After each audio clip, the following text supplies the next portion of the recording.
Welcome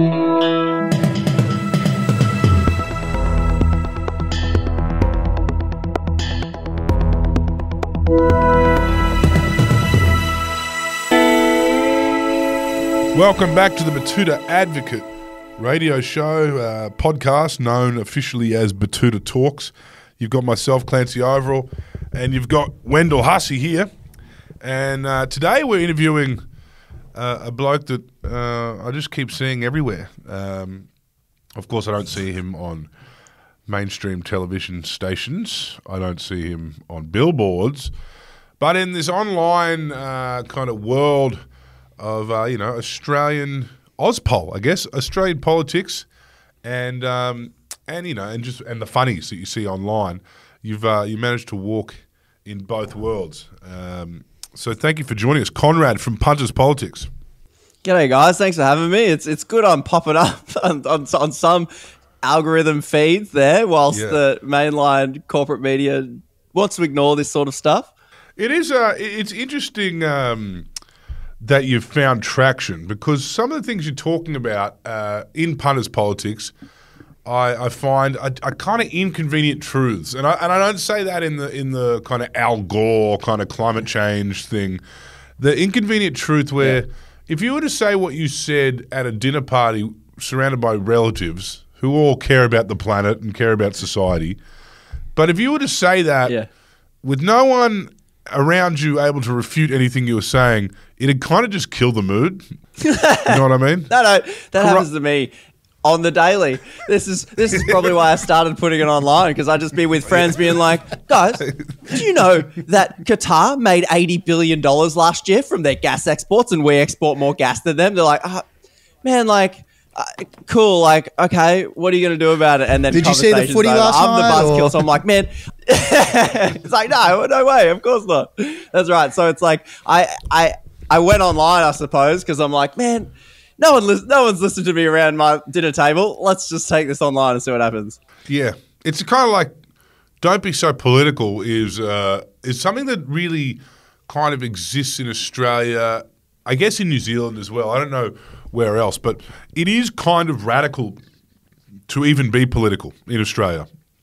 We find, we don't have many mainstream figures who are political. We were just talking about it before. In England, you can have someone like Hugh Grant, who stars in every rom-com that's ever mattered in British culture, who is an outspoken anti-Murdoch, military family. He has his political views and he shares them willingly. And that's just, the British just get along with that, because they kind of have a culture where you've got the Clash and you've got, all these kind of bands that are, even the Stormzy is, fuck the government, fuck Boris. It's not very Australian to act like that. And America has their Bob Dylans, and their, even just hip hop in itself is kind of quite political. You are from Australia, where the closest thing we would have to something like that is Paul Kelly and Jimmy Barnes, talking about injustice or whatever. And even then, they're just storytellers, you know what I mean? They're not really political figures or activists by any means. And I'm not calling you an activist, but something has to happen for an Australian to speak up, right? Whether it's Fozzie, Craig Foster, and all of his experiences with refugees, that kind of radicalised him to the point of actually speaking up and speaking out for people. He's not a radical by any means, but it's radical doing that in Australia. What I want to ask is, Conrad, what radicalised you to the point where you would put something online or ruin a family dinner party by bringing up the lack of royalties that get paid from Australian resources? Yeah, like you've nailed it. The Australian culture is a unique one, and I think I've stepped into that void that does exist. There is an appetite for Aussies to become aware about this sort of stuff and engage in some way, but the Aussie culture, man, you're right. It's this really dismissive. Like me growing up, I would just kind of be interested in the macro stuff. I'd look at the bigger picture of everything. And I'm not a terribly practical guy. I'm not bloody handy at anything. I couldn't fix anything I would try. And so I was always just in the world of concepts. And so I'd love listening to like Freakonomics, the economics podcast, and be like, oh, that's how like the macroeconomic system kind of functions. And But I found that everyone I was talking about, I was like, hey, do you know like this policy that the government's introduced? I mean, it's not actually going to. Have you seen the stats of how many people it would impact? Not many, etc. And the general reaction from everyone around me is always just like, yeah, but what are you going to do? Mate, you can't worry about this stuff. What are you going to do? Right? And so I guess what radicalized me was I'm a teacher. I'm just a high school teacher at the moment. And 1 year I was teaching year 10 business, right? It has some economics units in there. And I like that stuff. And these kids we're looking at the textbook and I'm flicking through and they've got something called the Global Sustainability Index or something.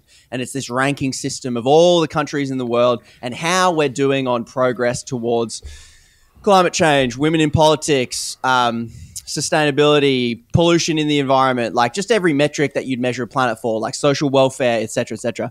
And this textbook was in 2017, so just, winging it as I do up the front of a classroom. I don't have time to prepare. I'm like, what am I going to do? All right, kids, we've got an assignment. All right, I'll just make it up. Make a table from 2017 to 2022. How are we doing? Are we going up or down on these metrics? Because this textbook's pretty old. So they open the thing, get all the thing, and they piece it together. And at the end of their assignment, they pull it together. They're like, we dropped on every single thing we chose, every single metric. We went backwards. And obviously this was 10 years of the Liberal government.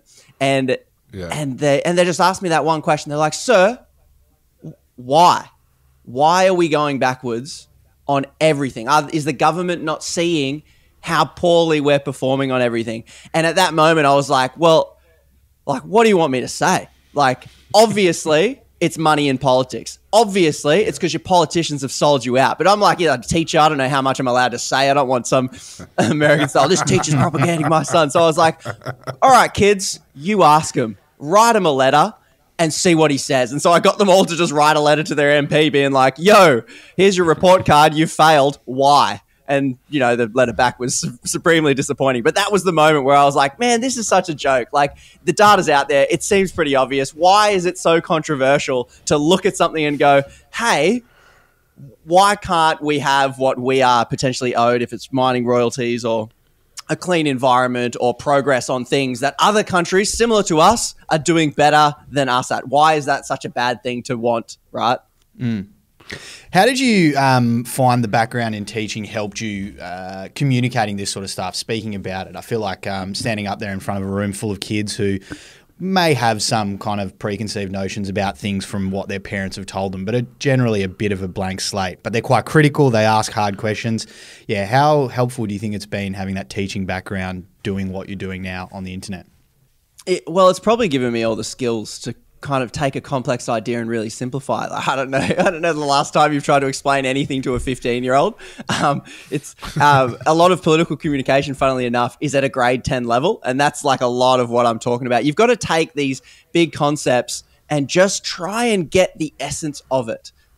Which often makes the concept slightly inaccurate. The professors will be like, well, technically that's not true. You can't compare revenue to profit and these numbers don't exactly line up. But that disengages your average punter. Like, they're just kind of told, nah, you can't be a part of this conversation. And so what I'm trying to do is go, listen, ivory tower professors who I can listen to and kind of understand a little bit. I go, I get what you're saying, but we need to really just TLDR this. So like with teaching, it's like, I've just got to, that's the whole job, is to try and go, how do you get this disengaged, angsty teen to kind of care about their own future in like the most pithy way? Oi, pay attention. Oi, nah, listen. Okay, look at me. Put that down.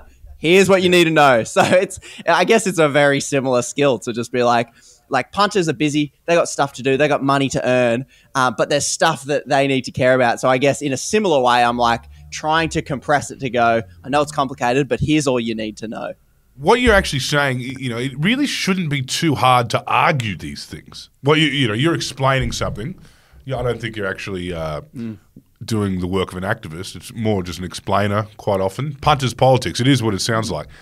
But arguing for these things to remain the same sounds very difficult in theory when you map it out like that. And why is there such success in defending the current situation, whether it is Australia being sold out when it comes to resources, or Australian, the political class, in fact, being heavily influenced by 3 or 4 media tycoons. One in particular.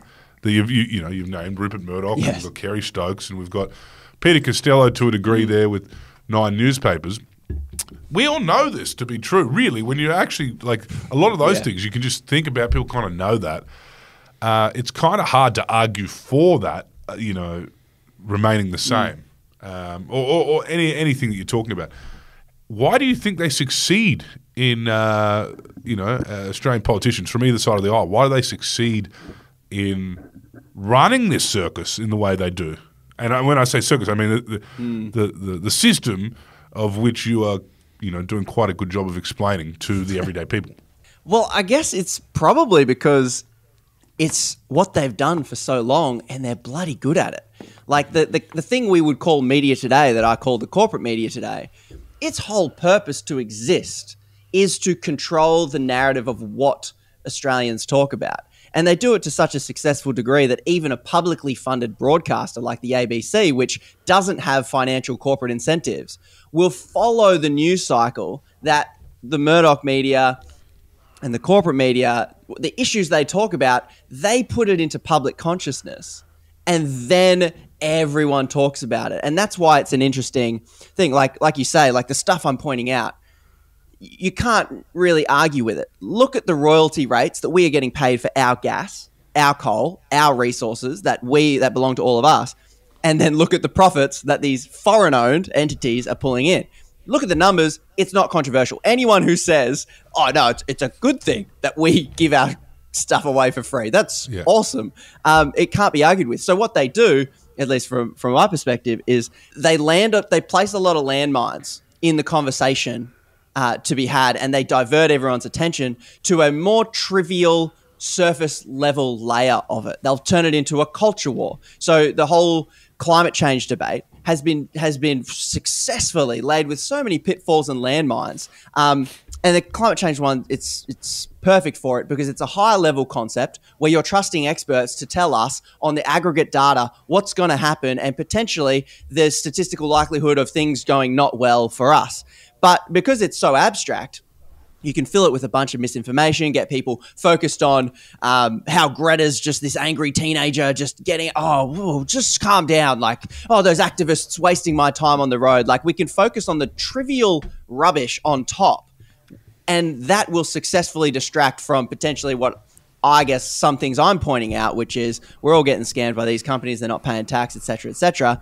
But if the whole news cycle can just be dominated by this trivialization, and I think the culture war fits right into that. If they can just turn it into some spectacle, then they win. The Australia Day hoorah this year about Woolworths not selling flags or some shit like that, would you say that is a landmine for what was about to come out in the Four Corners, which they knew very well had actually been recorded and that they were about to get torn apart, with those interviews with the duopoly and the CEOs of both the Woolworths and Coles, were made out to be fools and made out to be effectively, not acting in the interest of the Australian public. But all we spoke about that week was, how woke they were because they weren't selling Australia flag capes on Australia Day, which, by the way, they stopped selling because no one was buying them. Yeah. I'm not privy to the comms conversations that happens here, and so we can all make assumptions. And on the line of conspiracy, right? You can go on the line where they deliberately know exactly what they're doing and deliberately plant this because they know this is coming. That could be very possible, but like you've just pointed out, it's also sometimes they just follow profit, and then they're just doing something for profit. But on the news media agenda, that's just the perfect example. I think the overarching narrative with all of this stuff is, let's make what people think is politics is the Anzac biscuit tin, is the Woolworths not selling Australia Day, is the quote-unquote woke whatever is going on here, those lefties cancelling this or whatever it is. Let's make politics a really tribal, divisive, frustrating space for people to exist within, where with every issue you got two teams, pick your team, and at the end of the day, the issues that we're fighting about are just pointless, useless things. So the smart people, which I like to think are the punters that have found me and gone, great stuff. Obviously, I'll compliment my audience. Punters, you're the best. But punters out there have realized, they go, this is all rubbish. This is a waste of bloody time. And so they switch off from what they think is politics. And I suppose what I'm trying to do is go, yeah, you're right. That's not politics. Politics is stuff that affects you. Like if we had those mining royalties, we'd have dental and Medicare and no one would be asking how we're going to pay for it because we've got a lot of money. That's politics. Like, so I guess that reframe, but the corporate media wants it to be a reality TV show. Right now, the conversation is around the NDIS and how that's going to get paid for and how everyone's rorting that and la, which wasn't something we spoke about when the NBN was being rorted. It's just that there's more of a welfare kind of edge to the NDIS, which people immediately think are obese people sitting at home smoking drugs. Yeah. But you wouldn't be having that conversation if we had the money, you know what I mean? And the money wasn't being shortballed to Mr. Adani or whoever else is making money out of this. Do you think another landmine now is this nuclear conversation? Like this, the Liberals and the Nationals talking about nuclear? Like, do you really think Australians are going to vote on that, or is that just a quick way to shut down whatever we're talking about in terms of climate change or renewable transitions? Well, it seems to me like there's just the one tactic that is always just used. Well, like one of it is try and convince everybody that what makes the most profit for the current set of corporate billionaires is the best thing. Once we do have strong enough institutions and independent think tanks and things like that do studies on this. Once that pesky little data comes out about, oh, look at the harm we're doing. Oh, look how gas stoves in homes increases asthma likelihood by children in like 30% or something. Oh, I guess these fumes aren't great. Like once that pesky, annoying, hard to argue with data pops out, the only thing left to do is to discredit, slow down, misinform, and divide people so that the political system can't unite enough to pass a bill. So my take on the whole nuclear thing, it's like, I'll always, with the punters, be like, well, policy, not political party. I don't care who you are. I'm just looking at the policy. And if we look at the nuclear thing, well, let's look at the data. How long does it take to build one? 15 years. Where are you going to store it? That's going to be a landmine. How much water does a nuclear reactor use? Turns out it's a lot. So it needs to be on a coastline, which most cities in Australia are on a coastline. People won't want that. Put it in you just look at all that data. We don't have the water to place it inland and everything like that. Not to mention, all the studies come out. What's the most expensive form of energy? Oh, turns out it's nuclear. So you look at all the data. To me, it's just a sinister play to confuse punters to prolong the fossil fuel interests that donate to our politicians. They're the pieces you put together. And I think in no way is Dutton even serious about this. I think in no way could he even do it. Like, are you happy to wait 15 years to have the most expensive form of energy possible? Does that sound like a good thing? Like, I don't know about you, but I don't think that sounds great. Well, it was something that wasn't mentioned for a decade when they were in power whatsoever, and they're always talking about lowering power prices now. As you said, it's 10 to 15 years away. I think that is part of what both sides of politics do, is they deliberately muddle things up and make it so complicated and so convoluted that it is hard for average people to kind of buy into and talk about. And it's the same way when you look at economics and the housing crisis. You use big terms and you roll them in together, and it just kind of, they create the impression that the average person just doesn't really understand what's going on, and they use language that's too hard to buy in, which is why I think you've had so much success and it's so valuable what you're doing, is breaking things down and simplifying them and talking about them. Have you had blowback for that? Have you had companies such as a Santos sending letters? Have you had people knocking on doors? Has there been any kind of... Or have you had trolls like bootlickers? Bootlickers telling you to shut up because you're disrupting the world they live in and the world they want to believe is, serving them. Well, weirdly, so far, no. I don't think I've been going long enough or am a big enough threat yet for the threatening letters, but I did see on my unpaid for LinkedIn profile that Santos had in fact been looking me up. And so that was a bit scary in some respects, but so far, no lawyers or letters. As far as bootlickers and trolls, weirdly, I think the way I've positioned these issues going, this is how they affect you and this is how the system works. Everyone knows this stuff. And so I've gotten just a lot of cross the spectrum, political spectrum support because I'm trying to get people around issues that there should be no disagreement on. We're all Australians. Yeah, don't right. you It's want not a lots tribal of money thing. for You're your right. resources? It's not tribal, but there are a few random accounts that are like, oh, you're communist and you're this. And the engagement from these accounts, I can't imagine anyone with a stable temperament doing this for not money because their engagement on my posts are, and there's probably 2 accounts. It's so high that they're either really obsessed with me, that's great, or they're getting paid for it. I don't know. Yeah. But at the end of the day, I don't care. I just give them a thumbs up and say, mate, I couldn't pay you for this engagement. Thank you so much. You start the argument when all the people go back and forth. All Instagram cares about is that you're just stoking the flame. So thank you, trolls. You're on my team. It is interesting. We have a few of those accounts too on the Punters social media who will pop up no matter what and say something contrarian to whatever's going out in the news cycle that day.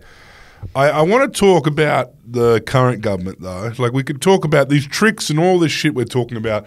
Very much much easier to highlight when looking at a Liberal government that's in for 10 years working in partnership with a News Corp, right?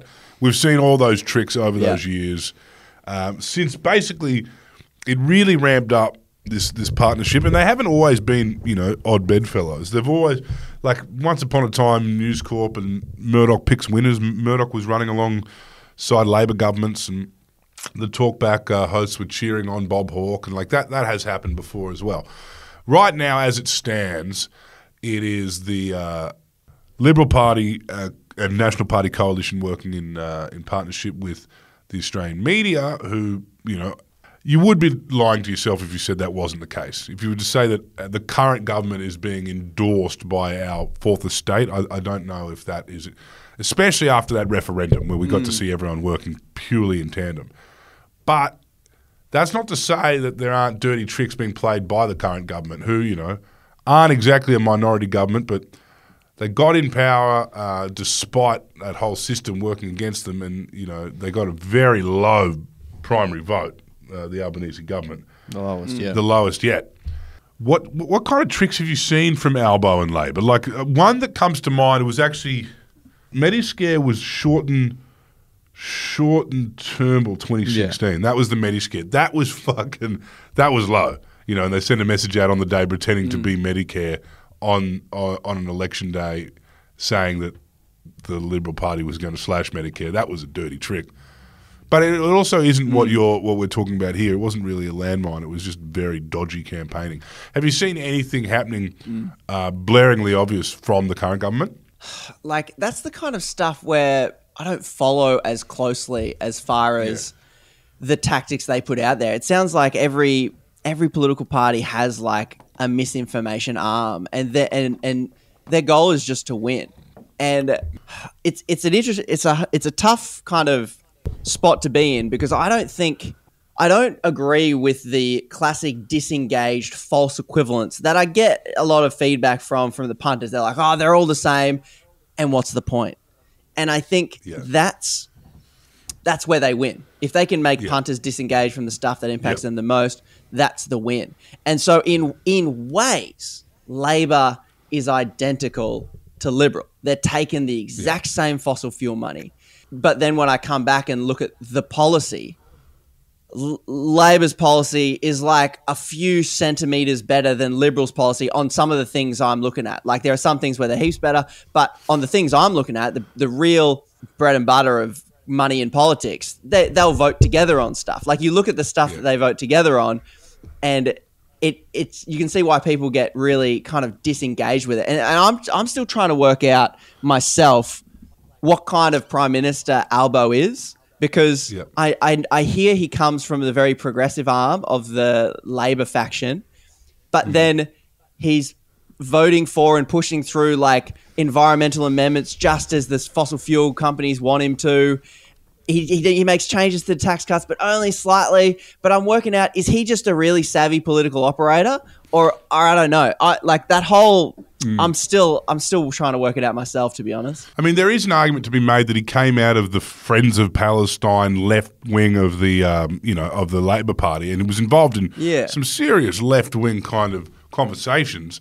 But he's moderated. Like, you could say that when he lost the weight and he got the glasses and he combed his hair, he actually was an Albo that we knew, with the Rabbitoh. Looks a bit more like Turnbull. Yeah, a little bit, and they all do a little bit, don't they? Like even ScoMo and Dutton have tried those like intelligentsia glasses, those reading glasses that they all wear. Grace Tame talks about the wrecking ball politics, right? Where you just come in and you just create so much chaos and disarray.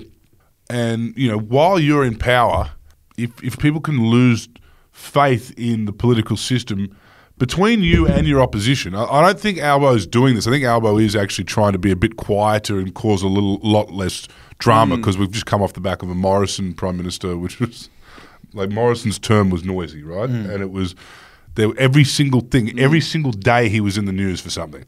And I think Albo's trying to do the opposite of that. But when you do get the punters saying both sides are as bad as each other, that is when you kind of have won as a political class, because they're disengaged. I don't think anyone can save them from this system. Yeah, correct. And they tune out from the fact that they are the ones to save themselves from this system, because if we can unite, and this is why I think the culture war politics is such a perfect propaganda machine, because it divides everybody on ideological matters that have no bearing or impact on any real substantive politics. So there was one bloke in my DMs who was like, and I've honestly avoided climate change direct content because it's the culture war front, and so. Yeah. He was sending me a message in DMs, and sometimes I have to move him from a DMs because I get distracted. I'm like, oh no, I can convince you. I'm like, nah, I don't have time for that. But I was chatting to this guy, and he goes, oh well, it looks like you're on board with the climate agenda, so I'm going to unfollow you. And it was just weird to me. It just showed me the power of the propaganda machine. If you can't make people disengage, right? Well, ideally, you want people fighting for corporate best interests. And that's what this guy was. He was just like, his metric on politics was, if you are for climate change, you're a shill, get out of here. If you're against it, you're on my team. That was just his one metric. And I was like, oh, well, it's cool. Like, we should be on the same team here, because do you want to get paid for your resources? I want to get paid for my resources. We could be fighting the same team here. Ignore the science of the melting earth. Let's talk about getting rich right now off said fossil fuels. Yes. Because, and I suppose in a way, like my communication tactic is, the propaganda machine is too strong. And I think sometimes people try and go directly against these groups of people, and try and like keep fighting around like, yeah, but the earth's melting. But they've salted that ground so much, nothing can grow. And unfortunately, the brute force I guess what I'm doing is taking this neoliberal lie that I was sold, that we can own homes and we can be little capitalists and we can make money. And I'm just pointing out that even we're not even living up to that standard. So I'm just going, right, you're a capitalist. Where's my dividend? I invested in that project. Where's the taxpayer's dividend? This is pure capitalism. And weirdly, everyone's so trained in that school of thought, like budget deficit, budget surplus. I guess I'm just going, I'm going to take that. You've laid the foundation in everyone's mind for that. So when you say we can't afford it, I'm just going to run with it and say, yes, we bloody can. Look over there. There's the money. So I guess I'm trying to work out what's a battle that's really hard to fight, and what kind of communication tracks already exist that I can exploit, because I think that's what the propaganda machine does so well. It'll take any sort of issue that exists, like the obvious one is like critical race theory, right? Yeah. Australians are trying to import that into Australia, like that divisive culture war, the abortion debate. And they take a concept like critical race theory, and it could be a concept that helps people go, well, no, you individually are not racist, but systems over time, when they were built by people who were pretty prejudiced, it kind of hurt some people more than others. So it's actually a system we've really got to grapple with because it's complex, right? They took that and went, nah, that's woke, lefty, BS and woke, and the word becomes irrelevant. And if you keep trying to use that word, you lose.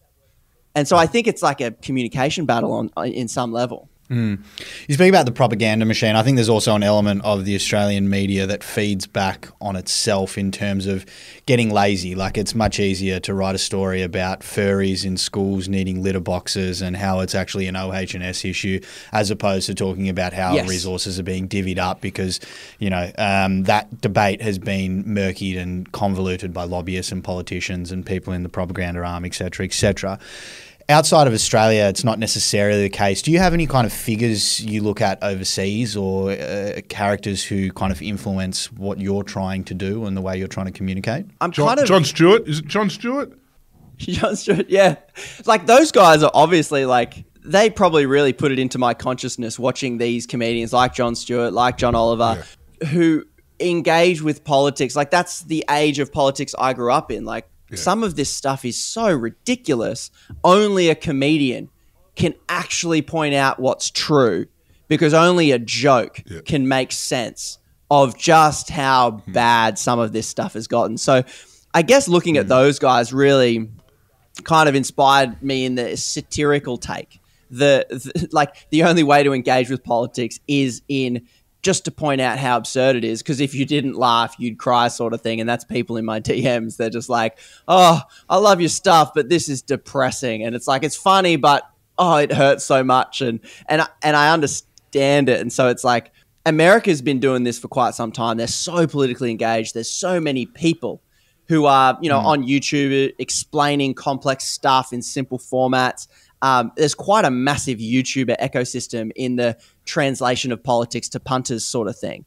But what I just have realized in 2 months, going from 2,000 followers to 140-odd thousand followers, is that no one's doing it. No one's in this space, like, compared to what's happening in America. It's this wide open plain of that has just been filled. The void has been filled, like, with the Ben Fordhams, with the Murdoch press, with that corporate commentary, which points our attention towards the stuff that doesn't matter. And I think the Australian ecosystem is real. Like, people are really wanting voices they can trust and people who can just explain it to them in a more simple way. I wanted to ask now, you said there's not a lot of voices there. Have you kind of got a figure in your head or a number that you'd be happy with when, say, a Minerals Council or a McKinsey or a lobbying group or whether it's Santos come through with that offer to just wrap it up with Punters Politics? You got a number figured out or what you're looking for? Jeez. Like, you love, like, I always want to be honest about this, and I would love to just be like, there is no number. There's no amount of money that could buy me off. But I think everyone would know that that's some kind of lie. I would like to think, I'll give you my hopeful pitch, and I'll just be honest about money changes people. We've watched you watch billionaires' minds cook, right? When they've got too much money, they're isolated, et cetera, et cetera. So there is almost this power that money has to really change people. But in my currently no income kind of guy idealism, I think I can make money from punters that is enough to keep me going. I like to think that, but mate, if Santos rock up and they're like 50 mil, hey, do you want to pull a few punches? You buy a nice little 3-bedder on the coast somewhere, and it would probably, like, that would be the negotiation. They'd be like, don't mention us by name, and we'll give you, like, it would be. I mean, bloody hell, I'd be lying if I said it wouldn't be the very, very difficult to turn down a lifetimes of money to just let it go away. But then my soul would be dead. It'd be like, because part of me has gone, I've got money. I can go teach. Like, that's an okay living. I'm not, like, on the poverty line, right? So that's what I said when I got into this sort of stuff. It's like, I want to do something I enjoy, I'm passionate about. So as far as, like, a lot of people, it's easy to sell out to make more money, audience capture, or say things for different brand deals. Like, it makes sense. But then part of me, there's this idealistic part of me that's like, yeah, but don't worry, how much do you need to live, right? 50 million apparently. Let's find out.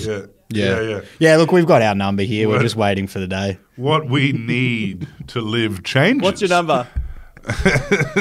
Just a cool couple of million, I think. That'll do it nicely. We have endured, I would say, the the rise of sports betting and still haven't gone near that money. So that has been 10 years of fucking white knuckling it. But depends who you ask in our Wow. comment section. We've already sold out to various different people. Yeah. Well, it depends what you're driving, I guess. That'll be the test. Yeah. Yeah. But I know I was just joking about the number there, but what does kind of the next little bit look for you? I believe there's a podcast potentially in the works. Yeah, we're working on a podcast at the moment. I'm trying to build out just different communication channels on YouTube, slowly growing, TikTok, and just trying to work out where I kind of fit within this. I'm in chats with a lot of the people in the independent political movement, so I don't really know. At the moment, it's like, how do I keep doing what I'm doing and earn enough to live? That's the question on at the moment. You're going to do some subscriptions? Yeah. Thanks for that. I've got a Patreon right now. I've got 100 odd patrons on there, keeping me hanging in there, doing what I'm doing. Yep. So, all right, everyone listening, gas up the Patreon. Punters Politics on Patreon. That's a way to support what I'm doing, because I think part of the thing that gets me really fired up is I'm a incentive structure kind of guy. So when you look at Albo or the media and you go, why are they saying this? Why aren't they talking about this? I think there's always a reason, and it's incentives. Like, why did this YouTuber go from being really cool to just completely cooked? It's because money pushed him there. And I think this is why Patreon and the punters who are supporting me right now are just so invaluable, is because you build for you to keep it real incentive structure that go, patrons, you work, I work for you. You guys are you guys want me doing this content, I work for you. And I think that's same as politics. We don't want corporate money in politics. So stop taking the money and you work for us, not your corporate donors. So Patreon, podcast in the works, and I guess on all the socials. Beauty. Well, we'll send everyone listening your way, mate. Keep up the good work, and thanks for chatting with us today. Appreciate it, boys. Thanks for having me.